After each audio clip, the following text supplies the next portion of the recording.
प्रभु की स्तुति। आप इस चैनल को रोजाना देखकर एक साल में बाइबल पढ़ सकते हैं। कृपया सदस्यता लें। आज का धर्म ग्रंथ उत्पत्ति अध्याय 35। उत्पत्ति अध्याय 35। तब परमेश्वर ने याकूब से कहा, यहाँ से कूच करके बेतेल को जा और वहीं रहे, और वहां परमेश्वर के लिए वेदी बना, जिसने तुझे उस समय दर्शन दिया जब तू अपने भाई एसाव के डर से भाग जाता था। तब याकूब ने अपने घराने से और उन सब में से भी जो उसके संग थे कहा, तुम्हारे बीच में जो पराये देवता है उन्हें निकाल फेंको और अपने अपने को शुद्ध करो और अपने वस्त्र बदल डालो और आओ, हम यहाँ से कूच करके बेतेल को जाए। वहां मैं परमेश्वर के लिए एक वेदी बनाऊंगा, जिसने संकट के दिन मेरी सुन ली थी और जिस मार्ग से मैं चलता था उसमें मेरे संग रहा। सो जितने पराये देवता उनके पास थे और जितने कुंडल उनके कानों में थे, उन सबों को उन्होंने याकूब को दे दिया, और उसने उनको उस सिंदूर वृक्ष के नीचे जो शकेम के पास है गाड़ दिया। तब उन्होंने कूच किया और उनके चारों ओर के नगर निवासियों के मन में परमेश्वर की ओर से ऐसा भय समा गया कि उन्होंने याकूब के पुत्रों का पीछा न किया। सो याकूब उन सब समेत जो उसके संग थे कनान देश के लूज नगर को आया। वह नगर बेतेल भी कहलाता है। वहां उसने एक वेदी बनाई और उस स्थान का नाम एल बेतेल रखा, क्योंकि जब वह अपने भाई के डर से भागा जाता था तब परमेश्वर उस पर वही प्रकट हुआ था। और रिबका की दूध पिलाने वाली गाय दबोरा मर गई और बेतेल के नीचे सिंदूर के वृक्ष के तले उसको मिट्टी दी गई, और उस सिंदूर वृक्ष का नाम अल्लोन बक्कुत रखा गया। फिर याकूब के पद्दनराम से आने के पश्चात परमेश्वर ने दूसरी बार उसको दर्शन देकर आशीष दी, और परमेश्वर ने उससे कहा, अब तक तो तेरा नाम याकूब रहा है, पर आगे को तेरा नाम याकूब न रहेगा, तू इस्राएल कहलाएगा। सो उसने उसका नाम इस्राएल रखा। फिर परमेश्वर ने उससे कहा, मैं सर्वशक्तिमान परमेश्वर हूँ, तू फूले फले और बढ़े, और तुझसे एक जाति वरन जातियों की एक मंडली भी उत्पन्न होगी, और तेरे वंश में राजा उत्पन्न होंगे। और जो देश मैंने इब्राहिम और इसहाक को दिया है वही देश तुझे देता हूँ, और तेरे पीछे तेरे वंश को भी दूंगा। तब परमेश्वर उस स्थान में जहाँ उसने याकूब से बातें की उसके पास से ऊपर चढ़ा, और जिस स्थान में परमेश्वर ने याकूब से बातें की वहां याकूब ने पत्थर का एक खंबा खड़ा किया और उस पर अर्ध देकर तेल डाल दिया, और जहां परमेश्वर ने याकूब से बातें की उस स्थान का नाम उसने बेतेल रखा। फिर उन्होंने बेतेल से कूच किया, और एप्राता थोड़ी ही दूर रह गया था कि राहेल को बच्चा जन्म देने की बड़ी पीड़ा होने लगी। जब उसको बड़ी पीड़ा उठती थी तब धाय ने उससे कहा, मत डर, अब भी तेरे बेटा ही होगा। तब ऐसा हुआ कि वह मर गई, और प्राण निकलते निकलते उसने एक बेटे का नाम बेनोनी रखा, पर उसके पिता ने उसका नाम बिन्यामीन रखा। यो राहेल मर गई, और एप्राता अर्थात बेथलहेम के मार्ग में उसको मिट्टी दी गई, और याकूब ने उसकी कब्र पर एक खंबा खड़ा किया। राहेल की कब्र का वही खंबा आज तक बना है। फिर इस्राएल ने कूच किया और एदेर नाम गुम्मट के आगे बढ़कर अपना तंबू खड़ा किया। जब इस्राएल उस देश में बसा था तब एक दिन ऐसा हुआ कि रूबेन ने जाकर अपने पिता की रखीली बिल्हा के साथ कुकर्म किया, और यह बात इस्राएल को मालूम हो गई। याकूब के 12 पुत्र हुए। उनमें से लिया के पुत्र ये थे, अर्थात याकूब का जेठा रूबेन, फिर शिमोन, लेवी, यहूदा, इस्साकार और जबूलून।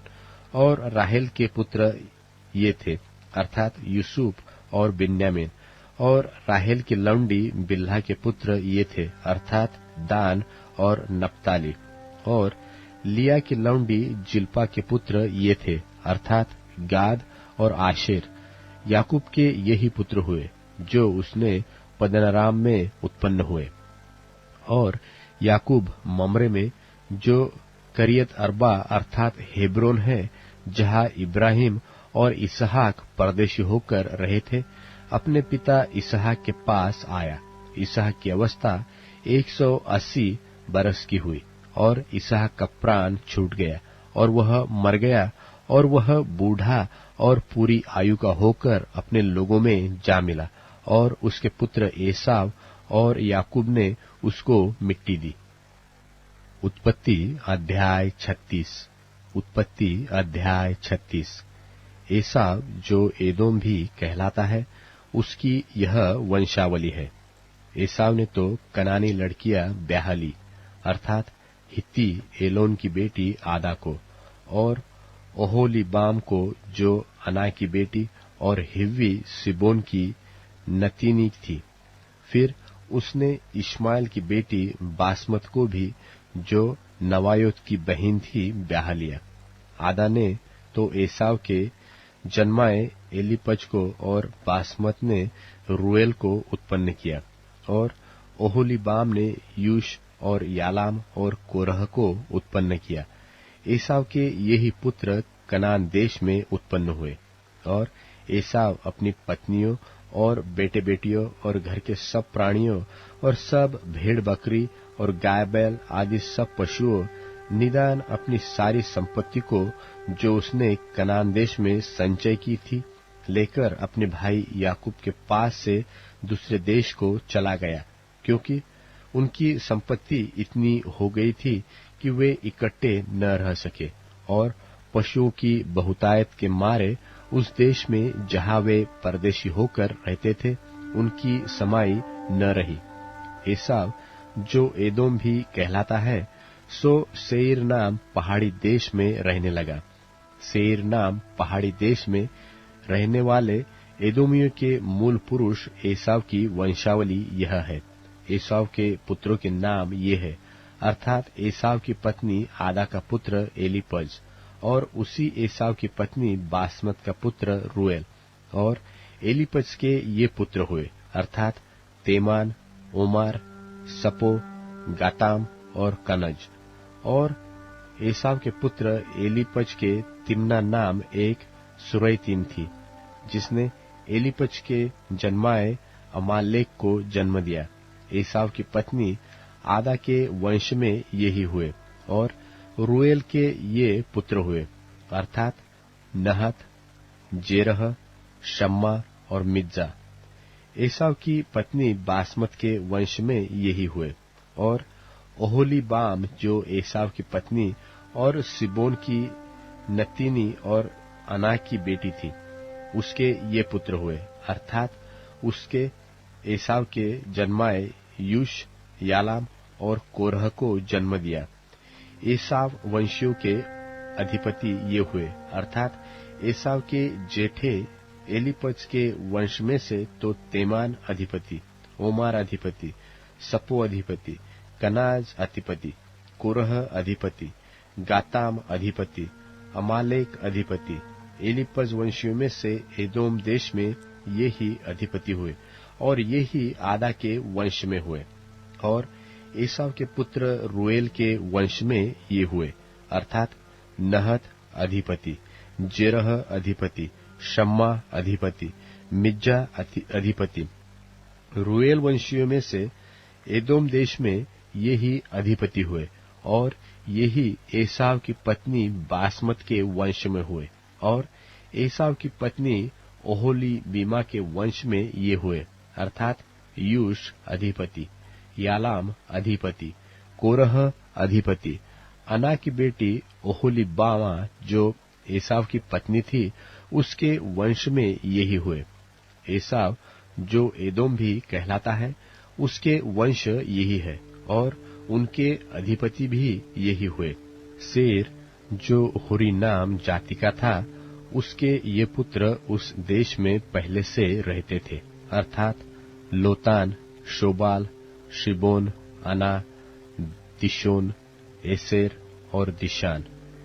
एदोम देश में सेर के यही होरी जाति वाले अधिपति हुए और लोतान के पुत्र होरी और हेमाम हुए और लोतान की बहन तिम्ना थी और शोबाल के ये पुत्र हुए, अर्थात आलवान, मानहत, एबाल, शपो और ओनाम। और सिदोन के ये पुत्र हुए, अर्थात अय्या और अना। यह वही अना है जिसको जंगल में अपने पिता सिबोन के गधों को चराते चराते गर्म पानी के झरने मिले थे। और अना के दिशोन नाम पुत्र हुआ और उसी अना के ओहोलीबामा नाम बेटी हुई और दिशोन के ये पुत्र हुए, अर्थात हेमदान, एशबान, इत्रान और करान। एसेर के ये पुत्र हुए, अर्थात बिल्हान, जावान और अकान। दिशान के ये पुत्र हुए, अर्थात ऊस और अरान। होरियों के अधिपति ये हुए, अर्थात लोतान अधिपति, शोबाल अधिपति, शिबोन अधिपति, अना अधिपति, दिशोन अधिपति, एसेर अधिपति, दिशान अधिपति। सेर देश में होरी जाति वाले ये ही अधिपति हुए। फिर जब इस्राएलियों पर किसी राजा ने राज्य न किया था, तब भी एदोम के देश में ये राजा हुए, अर्थात बोर के पुत्र बेला ने एदोम में राज्य किया और उसकी राजधानी का नाम दिन्हाबा है।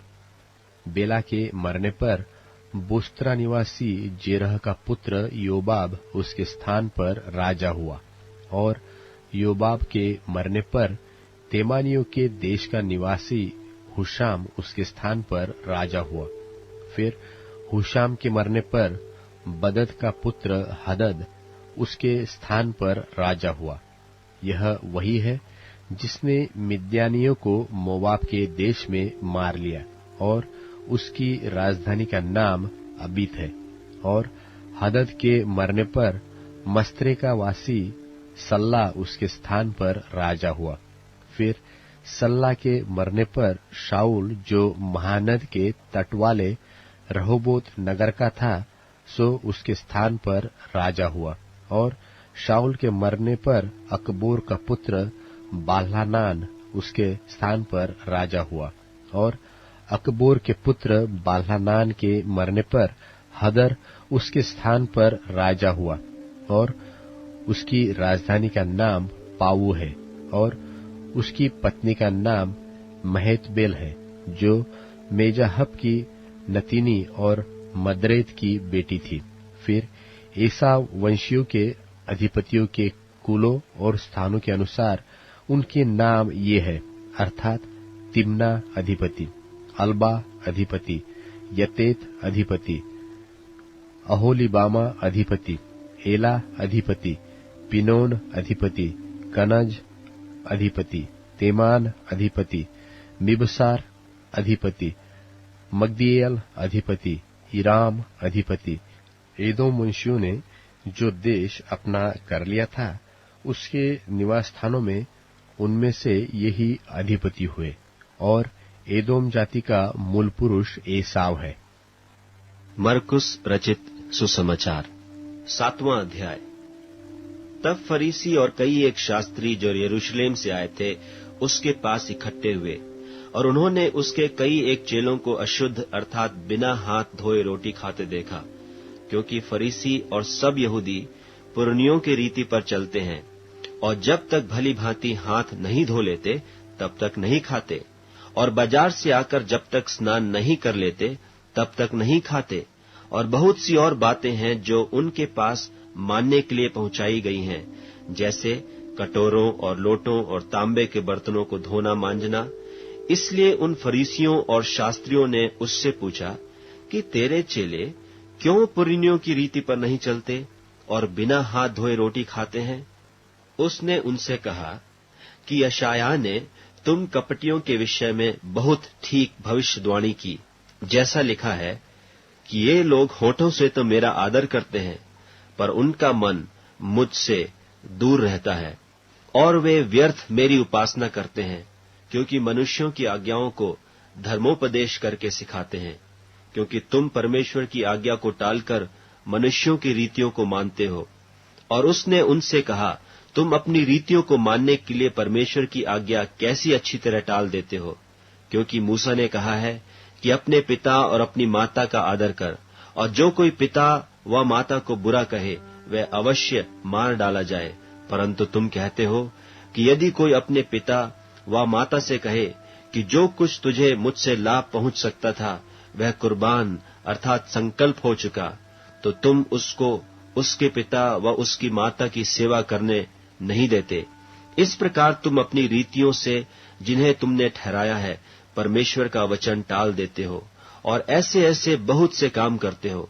और उसने लोगों को अपने पास बुलाकर उनसे कहा, तुम सब मेरी सुनो और समझो।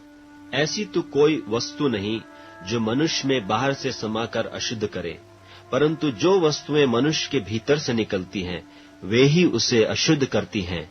यदि किसी के सुनने के कान हो तो सुन ले। जब वह भीड़ के पास से घर में गया तो उसके चेलों ने इस दृष्टांत के विषय में उससे पूछा। उसने उनसे कहा, क्या तुम भी ऐसा ना समझो? क्या तुम नहीं समझते कि जो वस्तु बाहर से मनुष्य के भीतर जाती है वह उसे अशुद्ध नहीं कर सकती, क्योंकि वह उसके मन में नहीं परंतु पेट में जाती है और संडास में निकल जाती है। यह कहकर उसने सब भोजन वस्तुओं को शुद्ध ठहराया। फिर उसने कहा, जो मनुष्य में से निकलता है वही मनुष्य को अशुद्ध करता है, क्योंकि भीतर से अर्थात मनुष्य के मन से बुरी बुरी चिंता, व्यभिचार, चोरी, हत्या, परस्त्री गमन, लोभ, दुष्टता, छल, लुचपन, कुदृष्टि, निंदा, अभिमान और मूर्खता निकलती हैं। ये सब बुरी बातें भीतर ही से निकलती हैं और मनुष्य को अशुद्ध करती हैं। फिर वह वहां से उठकर सूर और सैदा के देशों में आया और एक घर में गया और चाहता था कि कोई न जाने, परंतु वह छिप न सका। और तुरंत एक स्त्री जिसकी छोटी बेटी में अशुद्ध आत्मा थी उसकी चर्चा सुनकर आई और उसके पांवों पर गिरी। यह यूनानी और सरूफीनी की जाति की थी, और उसने उससे विनती की कि मेरी बेटी में से दुष्टात्मा निकाल दे। उसने उससे कहा, पहले लड़कों को तृप्त होने दे, क्योंकि लड़कों की रोटी लेकर कुत्तों के आगे डालना उचित नहीं है। उसने उसको उत्तर दिया कि सच है प्रभु, तो भी कुत्ते भी तो मेज के नीचे बालकों की रोटी का चूर चार खा लेते हैं। उसने उससे कहा, इस बात के कारण चली जा, दुष्टात्मा तेरी बेटी में से निकल गई है। और उसने अपने घर आकर देखा कि लड़की खाट पर पड़ी है और दुष्टात्मा निकल गई है।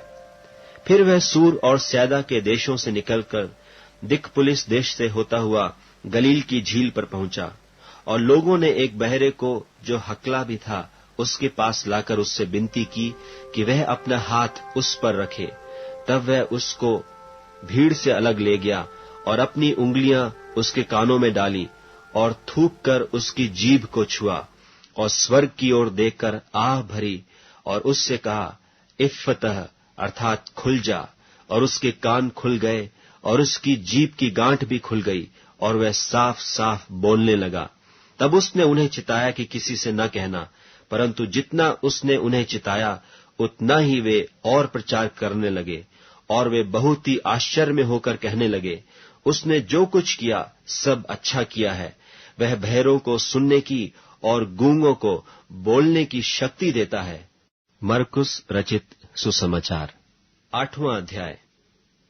उन दिनों में जब फिर बड़ी भीड़ इकट्ठी हुई और उनके पास कुछ खाने को न था, तो उसने अपने चेलों को पास बुलाकर उनसे कहा, मुझे इस भीड़ पर तरस आता है, क्योंकि यह 3 दिन से बराबर मेरे साथ हैं और उनके पास कुछ भी खाने को नहीं।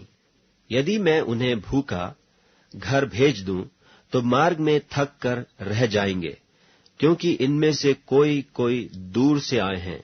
उसके चेलों ने उसको उत्तर दिया कि यहाँ जंगल में इतनी रोटी कोई कहाँ से लाए कि ये तृप्त हो। उसने उनसे पूछा, तुम्हारे पास रोटियां कितनी हैं? उन्होंने कहा, 7। तब उसने लोगों को भूमि पर बैठने की आज्ञा दी, और वे 7 रोटियां ली और धन्यवाद करके तोड़ी और अपने चेलों को देता गया कि वे उनके आगे रखें, और उन्होंने लोगों के आगे परोस दिया।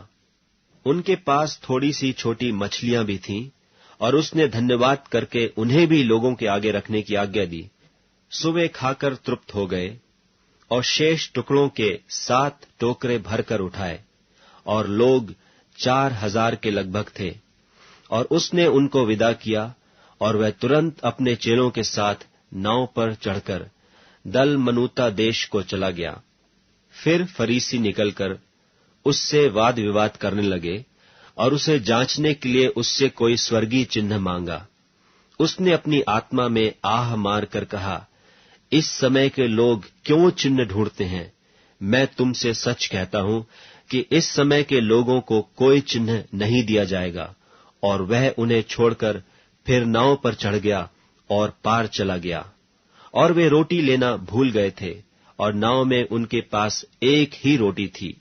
और उसने उन्हें चिताया कि देखो, फरीसियों के खमीर और हेरोदेस के खमीर से चौकस रहो।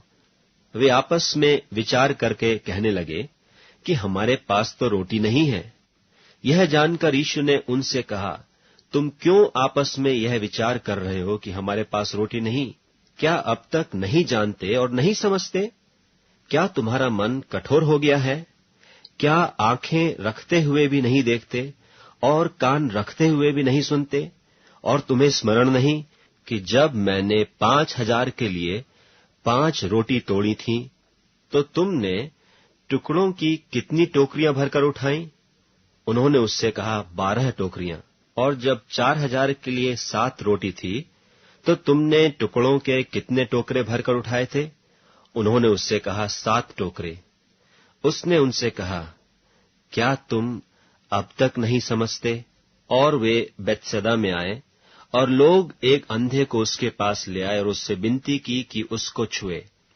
वह उस अंधे का हाथ पकड़कर उसे गांव के बाहर ले गया और उसकी आंखों में थूक कर उस पर हाथ रखे और उससे पूछा, क्या तू कुछ देखता है? उसने आंख उठाकर कहा, मैं मनुष्यों को देखता हूं, क्योंकि वे मुझे चलते हुए दिखाई देते हैं जैसे पेड़। तब उसने फिर दोबारा उसकी आंखों पर हाथ रखे और उसने ध्यान से देखा और चंगा हो गया और सब कुछ साफ साफ देखने लगा। और उसने उससे यह कहकर घर भेजा कि इस गांव के भीतर पांव भी न रखना। यीशु और उसके चेले कैसरिया फिलिप्पी के गांव में चले गए, और मार्ग में उसने अपने चेलों से पूछा कि लोग मुझे क्या कहते हैं?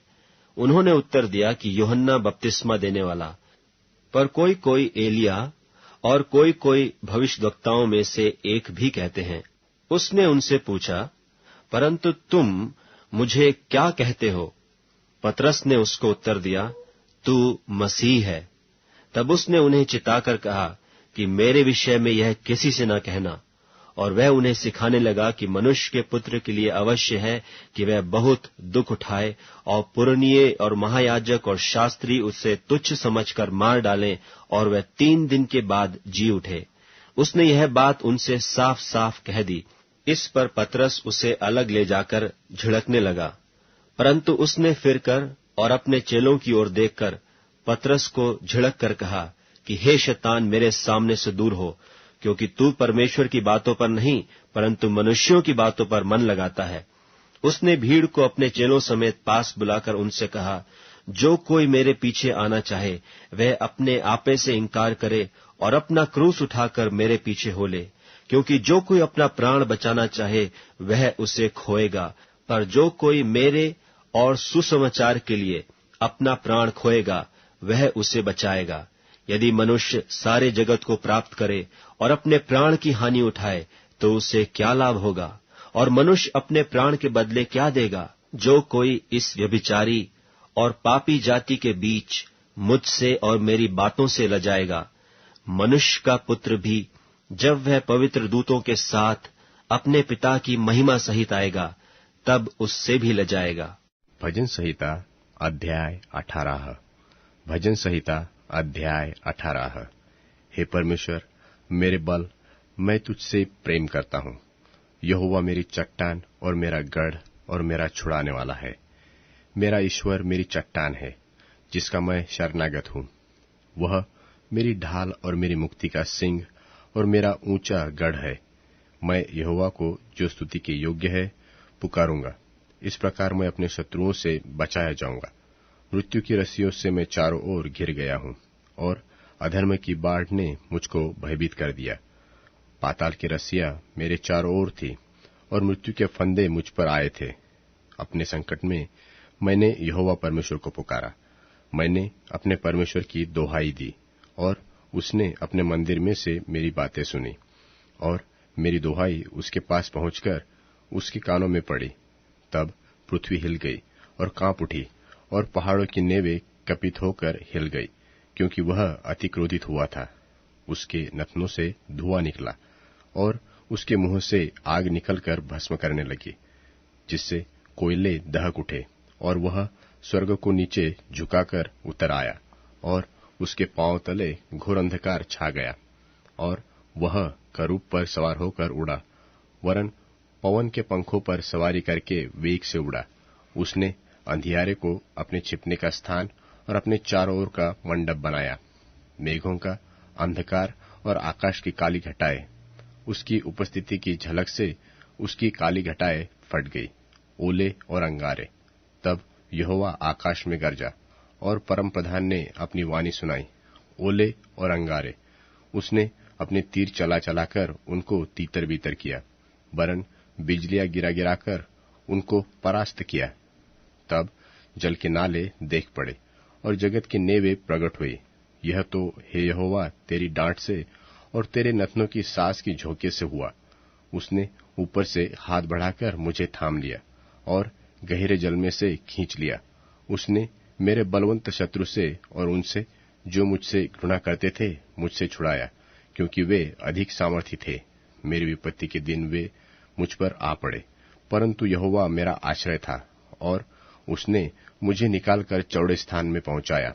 उसने मुझको छुड़ाया, क्योंकि वह मुझसे प्रसन्न था। यहोवा ने मुझसे मेरे धर्म के अनुसार व्यवहार किया, और मेरे हाथों की शुद्धता के अनुसार उसने मुझे बदला दिया, क्योंकि मैं यहोवा के मार्ग पर चलता रहा, और दुष्टता के कारण अपने परमेश्वर से दूर न हुआ, क्योंकि उसके सारे निर्णय मेरे सन्मुख बने रहे, और मैंने उसकी विधियों को न त्यागा, और मैं उसके सन्मुख सिद्ध बना रहा, और अधर्म से अपने को बचाता रहा। यहोवा परमेश्वर ने मुझे मेरे धर्म के अनुसार और मेरे हाथों की शुद्धता के अनुसार, जिसे वह देखता था, दयावंत के साथ तू अपने को दयावंत दिखाता, और खरे पुरुष के साथ तू अपने को खरा दिखाता है। शुद्ध के साथ तू अपने आप को शुद्ध दिखाता है, और टेढ़े के साथ तू तिरछा बनता है, क्योंकि तू दीन लोगों को तो बचाता है, परंतु घमंड भरी आंखों को नीची करता है, इसलिए कि तू ही मेरे दीपक को जलाता है। मेरा यहोवा परमेश्वर मेरे अंधियारे को उजियाला कर देता है, क्योंकि तेरी सहायता से मैं सेना पर धावा करता हूँ, और अपने परमेश्वर की सहायता से शहर पनाह को लांघ जाता हूँ। परमेश्वर का मार्ग सच्चाई, यहोवा का वचन ताया हुआ है। वह अपने सब शरणागतों की ढाल है। यहोवा को छोड़ क्या कोई परमेश्वर है? हमारे परमेश्वर को छोड़ क्या और कोई चट्टान है? यह वही ईश्वर है जो सामर्थ्य में मेरी कटिबंध बांधता है और मेरे मार्ग को सिद्ध करता है। वही मेरे पैरों को हरणियों के पैर के समान बनाता है और मुझे मेरे ऊंचे स्थानों पर खड़ा करता है। वह मेरे हाथों को युद्ध करना सिखाता है, इसलिए मेरी बाहों से पीतल का धनुष झुक जाता है। तूने मुझको अपनी बचाव की ढाल दी है, मुझे तू अपने दाहिने हाथ से मुझे संभाले हुए है। मुझे और तेरी नम्रता ने महत्व दिया है। तूने मेरे पैरों के नीचे स्थान चौड़ा कर दिया और मेरे पैर नहीं फिसले। मैं अपने शत्रुओं का पीछा करके उन्हें पकड़ लूंगा और जब तक उनका अंत न करूं तब तक न लौटूंगा। मैंने उन्हें ऐसा बेंधूंगा कि वे उठ न सकेंगे। वे मेरे पांव के नीचे गिर पड़ेंगे, क्योंकि तूने युद्ध के लिए मेरी कमर में शक्ति और पटुका बांधा है और मेरे विरोधियों को मेरे सन्मुख नीचा कर दिया। और तूने मेरे शत्रुओं की पीठ मेरी ओर फेर दी, ताकि मैं उनको काट डालूं जो मुझसे द्वेष रखते हैं। उन्होंने दोहाई तो दी, परंतु उन्हें कोई भी बचाने वाला न मिला। उन्होंने यहोवा की भी दोहाई दी, परंतु उसने भी उनको उत्तर न दिया। तब मैंने उनको कूट कूट कर पवन से उड़ाई हुई धूलि के समान कर दिया। मैंने उनको गली कूचों की कीचड़ के समान निकाल फेंका। तूने मुझे प्रजा के झगड़ों से भी छुड़ाया। तूने मुझे अन्य जातियों का प्रधान बनाया है। जिन लोगों को मैं जानता भी न था, वे मेरे अधीन होंगे। मेरा नाम सुनते ही वह मेरी आज्ञा का पालन करेंगे। परदेशी मेरे वश में हो जाएंगे।